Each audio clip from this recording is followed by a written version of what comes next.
Well, I've taken video of this before with with my GoPro in a time-lapse mode, but we'll show you up front. Harbor Freight, little squeeze bottle. That's what I use to transfer my glue to. And then I just give it a little squeeze in each little location between each joint of the ring. This joint's laid out on 1/2 inch wide masking tape, blue painter's tape. I order it up on Amazon. And I just put a little squirt. Don't worry about spreading it around. It will get squeezed. You have a little squeeze out top and bottom of the ring. I have set up my rubber band ring for my gluing ring on my little pegboard over here. We'll get to that here in just a moment. But using this blue painter's tape, this is a 14 and a half finished ring. It's about 14 3/4 prior to finishing, but you can take with that painter's tape on here and just roll this up, grab a hold of each end, and then transfer it over to the clamping ring with the rubber band set up on the pegboard there. And then I'll show you go through pulling the nails. So yeah, it works pretty slick. I've worked with a little larger diameter rings, but not much. And there you go. So I just try to pull the nails straight across and let the ring and rubber bands go together. And I come around to the center again, pull another nail straight across, and the ring centers itself in the rubber band. And I get these rubber bands also on Amazon.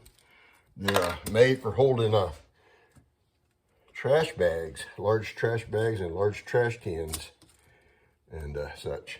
So straight across again. And as you see, the rubber bands pull in and start bringing the ring to center, making a nice circle out of it. And don't get me wrong, I do use hose clamps clamped together on some rings, but on these smaller, thinner rings, made up of these laminated up, 1/4 inch thick pieces of stock, I like using multiple rubber bands. I got 4 of them piled up on this. And it pulls it together quite quickly, quite nicely. I used the wax paper on my pegboard that I've made, and it comes up pretty quick. And then you can just work each individual segment as you need and bring them in. Make sure they're all like you need it. Work them in there. Get them all even on the outside best you can. Inside, outside, give a little movement. Yeah, and I clean up a little of the glue on top.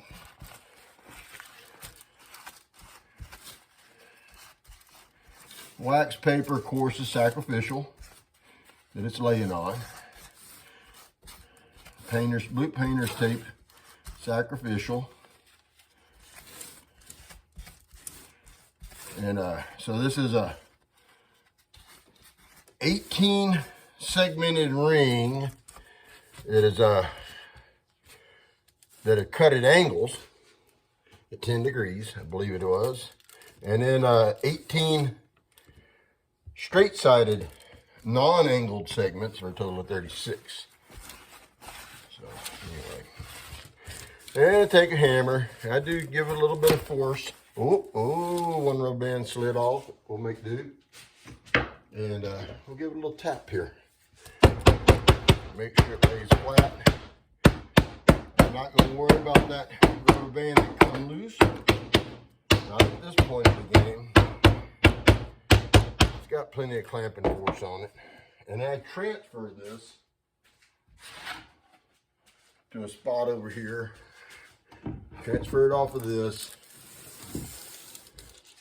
to a spot in my shop that I weighed it down. So you can see, I believe you can see the weights, yeah, on other rings there.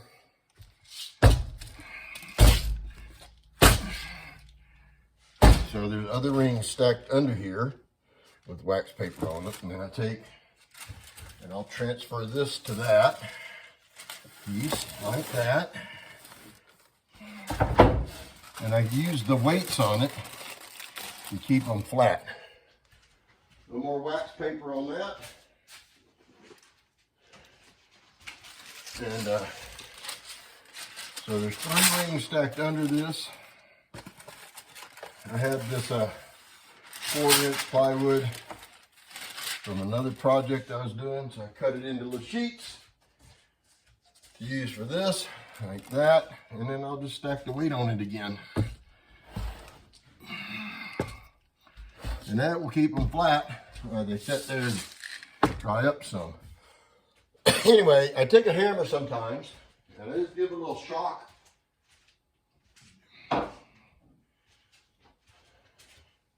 I give a little shock to the top of that plywood just to settle everything in. And that's how I do her. Anyway, hope y'all enjoy. Later.